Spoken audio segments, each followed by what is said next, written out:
Welcome everyone, diving right in. So let's talk about the structural blueprint of Ethereum. It's decentralized, open source blockchain that really goes beyond just digital transactions. Absolutely. Right. It's like Ethereum isn't just about currency transfers like Bitcoin. It's more like a platform where you can build decentralized apps and even revolutionize finance with DeFi protocols. Exactly. Think of Ethereum as the Swiss Army knife of blockchains.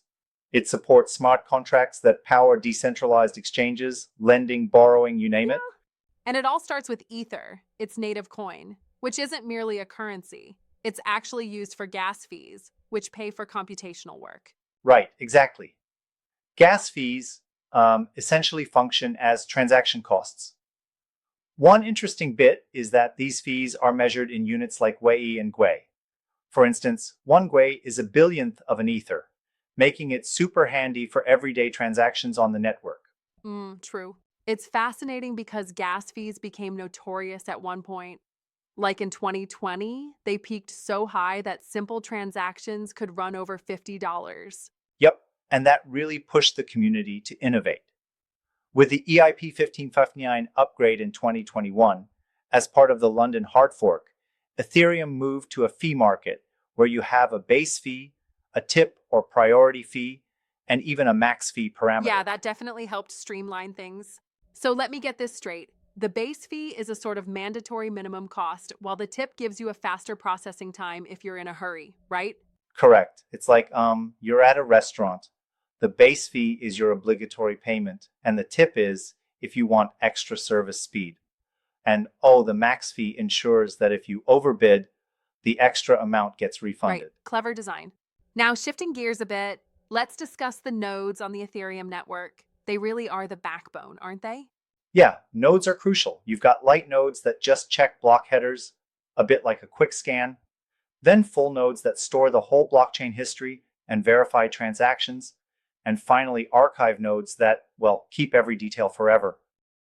That's a neat hierarchy. But isn't it interesting how nodes, despite their different roles, all contribute to a secure and decentralized system? Absolutely. And to make these nodes work effectively, Ethereum uses two types of clients, right? One for execution, which processes transactions with the Ethereum virtual machine, and one for consensus, now powered by proof of stake via the beacon chain. Yeah, that's a game changer. Speaking of which, the shift from proof of work to proof of stake really transformed how transactions get validated, don't you think? Definitely.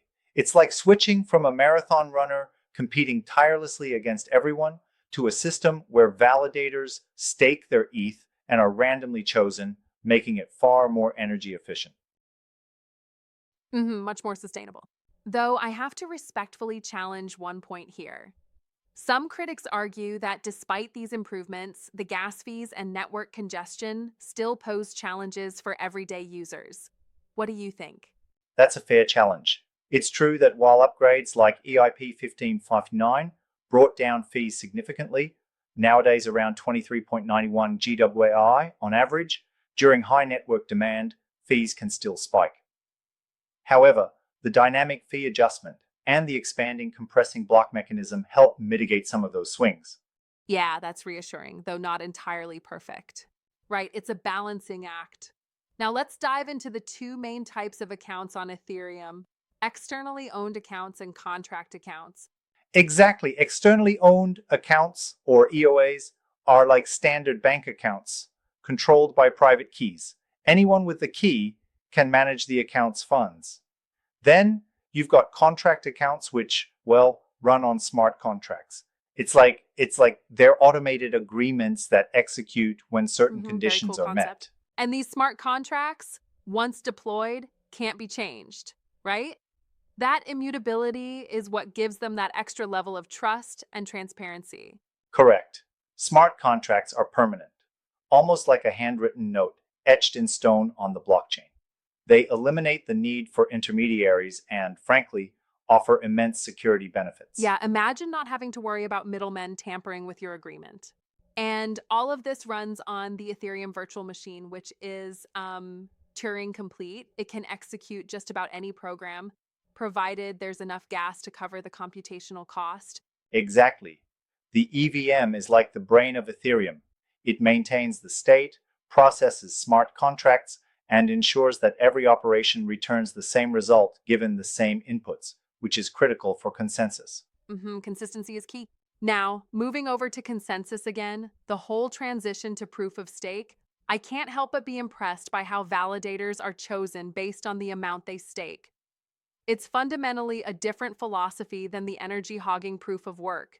Yeah, it's like imagine a security system where you invest in the safety, and if you misbehave, you lose part of your investment. It provides a strong economic deterrent against bad actors, like a built in insurance. A clever incentive structure. And let's not forget the role of the development community here. They're the ones writing and refining the code, suggesting upgrades, and even pushing for innovations like cross-chain bridges. Absolutely.